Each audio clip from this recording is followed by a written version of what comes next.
BJP നേതാവും അഭിഭാഷകനുമായ രഞ്ജിത്ത് ശ്രീനിവാസനെ കൊന്ന കേസിൽ SDPI പോപ്പുലർ ഫ്രണ്ട് പ്രവർത്തകരായ 15 പേരും കുറ്റക്കാരാണെന്ന് കോടതി കണ്ടെത്തിയിരുന്നു. വിധി പറയുന്നതിന് മുൻപായി പ്രതിഭാഗത്തിന്റെയും പ്രോസിക്യൂഷന്റെയും ഭാഗം തിങ്കളാഴ്ച മാവേലിക്കര അഡീഷണൽ സെഷൻസ് കോടതി കേട്ടു.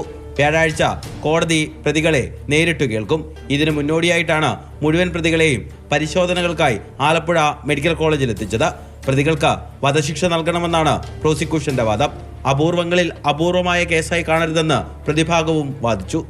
ശക്തമായി കോടതിയുടെ നിയന്ത്രണത്തിനുള്ളിൽ BJPക്കാർക്ക് ഇരിക്കാൻ അവസരമൊരുക്കി കൊടുത്ത നീതിന്യായ സംവിധാനത്തിലെ ചില ആളുകളുടെ, അതാരാണ് നമുക്കറിയില്ല, ആ താല്പര്യത്തെക്കുറിച്ചും അന്വേഷിക്കേണ്ടതുണ്ട്.